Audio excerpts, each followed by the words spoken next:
Hello, welcome back to my channel lifestyle heaven by Serena. നമുക്കിന്ന് ആഗോലീൻ്റെ fish മോളി ഉണ്ടാക്കാം. അത് എന്താ ചെയ്യേണ്ടതെന്ന് വെച്ചാൽ ഞാൻ കാണിച്ചു തരാം. ഓക്കെ, ഇതാ ഒരു കടായി അടുപ്പത്ത് വെക്കുക. എന്നിട്ട് കുറച്ച് വെളിച്ചെണ്ണ ഒഴിച്ചു കൊടുക്കുക. വെളിച്ചെണ്ണയാണ്. അതിലേക്ക് നമുക്ക് മുറിച്ച് വെച്ച ഉള്ളി, തക്കാളി, പച്ചമുളക്, വെളുത്തുള്ളി, ഇഞ്ചി ചോപ്പ് ചെയ്തത് അതിൻ്റെ അകത്തേക്ക് ഇട്ട് കൊടുക്കാം.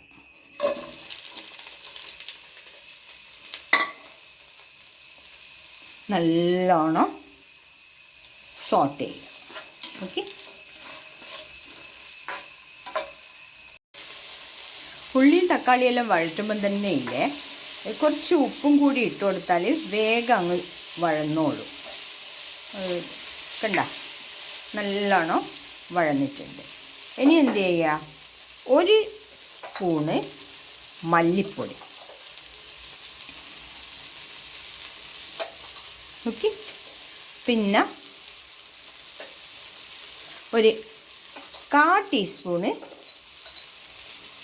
മഞ്ഞൾപ്പൊടി. എന്നിട്ട് നല്ലോണം ഒന്നുകൂടിയും സോട്ട് ചെയ്യുക. ഇതാ നല്ലോണം വഴന്നിട്ടുണ്ട്. അപ്പോൾ ഇനി എന്ത് ചെയ്യുക, വെള്ളം ഒഴിച്ചു കൊടുക്കുക.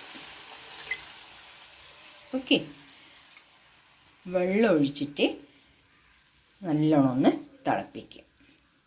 ഇതാ തിളക്കുമ്പോൾ നമുക്ക് നമ്മളെ ഈ ഫിഷ് ഇതിൻ്റെ അകത്തേക്ക് ഇട്ട് കൊടുക്കാം. ഓക്കെ, എന്നിട്ട് നല്ലോണം ഒന്ന് യോജിപ്പിക്കുക.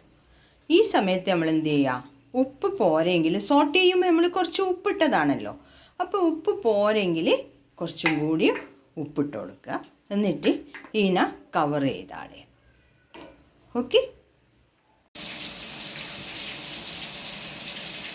ഇനി നല്ല കട്ടി തേങ്ങാപ്പാൽ.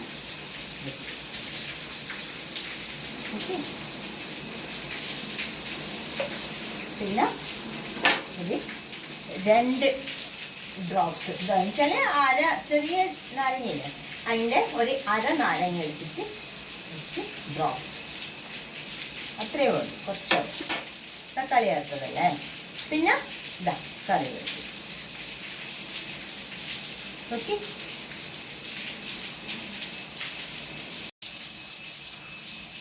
ലാസ്റ്റ് കുറച്ച് മല്ലിച്ചപ്പും കൂടി വിതറിയിട്ട് നമുക്ക് ഓഫാക്കാം. ഓക്കെ, ഇതാ നമ്മളെ ഫിഷ് മോളി റെഡി ആയിട്ടുണ്ട്. അടിപൊളി ടേസ്റ്റാണ് കേട്ടോ, നല്ല ടേസ്റ്റാണ്. അരി റൊട്ടി, ദോശ, അരിദോശ, ചപ്പാത്തി ഇതിൻ്റെ കൂടെ എല്ലാം കഴിക്കാൻ ഭയങ്കര ടേസ്റ്റാണ്. അപ്പോൾ എല്ലാവരും ഒന്ന് ട്രൈ ചെയ്യണം. പിന്നെ എന്നെ സബ്സ്ക്രൈബ് ചെയ്യാനും ഷെയർ ചെയ്യാനും ലൈക്ക് ചെയ്യാനും മറന്നു പോകരുത്. എല്ലാവരും കമൻസും ഇടണം. Okay, lifestyle heaven by Serena. By.